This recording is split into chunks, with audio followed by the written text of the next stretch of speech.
Hello সবাইকে, আজ আমি আরেকটা নতুন রান্না নিয়ে চলে এসেছি। আজ বানাবো পেপার চিকেন। তো তার জন্য আমি নিয়ে নিয়েছি সর্ষের তেল। তো তেল দেখাই যাচ্ছে গরম হয়ে গেছে, আমি স্টিমটা একটু কমিয়ে দিলাম। পেঁয়াজ দেবো, এর মধ্যে হচ্ছে পেঁয়াজ বাটা আছে, পেঁয়াজ, কাঁচা লঙ্কা আর রসুন আমি একসাথে বেটে নিয়েছি।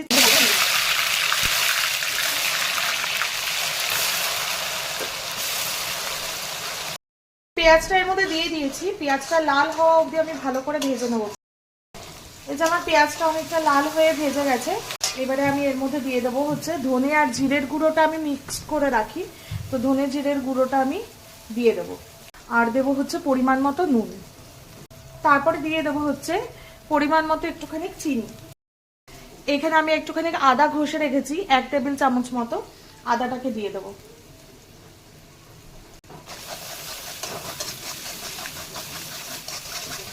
যে মশলাটা দেখা যাচ্ছে অনেকটাই ব্ল্যাক ব্ল্যাক মতো হয়ে গেছে, এবারে আমি এর মধ্যে চিকেনটা দিয়ে দেবো।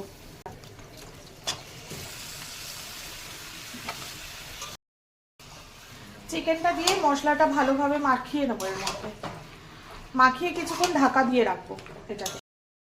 তো আমি এটাকে 10 মিনিট মতো ঢাকা দিয়ে রাখবো, চিকেনটা আস্তে আস্তে বয়েল হোক ততক্ষণ।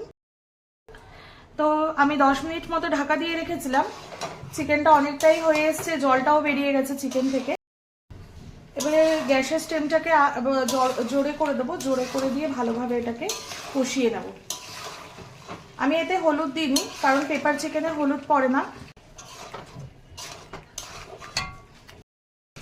এই যে চিকেনটা অনেকটাই কষে এসছে, তো এটা পুরোটা মশলাটা শুকানো যাবে না, যে হালকা গ্রেভি মতো আছে এটা শুকিয়ে গেলে আলাদা কালার চলে আসবে। তো এর মধ্যে দিয়ে দেবো এবারে দই, টক দই।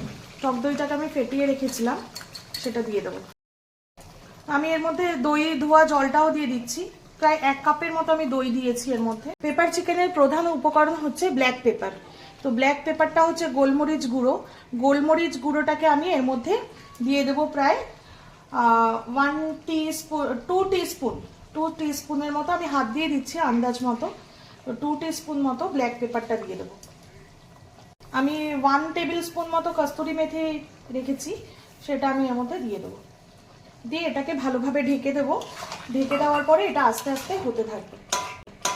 এটা কিন্তু ভাত দিয়ে, রুটি দিয়ে ভালো লাগে খেতে, ফ্রাইড রাইস দিয়েও খুব ভালো লাগে খেতে। এবারে আমি এটাকে আস্তে স্টিম দিয়ে ঢাকা দিয়ে দেবো। প্রায় 15 মিনিট ঢাকা দিয়ে রাখার পরে এই যে ফাইনাল আমার চিকেন হয়ে গেছে। রেসিপিটা কেমন লাগলো অবশ্যই জানাবেন, একটা কমেন্ট করবেন, লাইক করবেন। আর আমার রেসিপি কেমন হয়, আমার ভিডিও কেমন লাগে অবশ্যই কমেন্টের মাধ্যমে জানাবেন। আজকের জন্য এই পর্যন্তই, অনেক ধন্যবাদ আমার ভিডিও দেখার জন্য। বাই।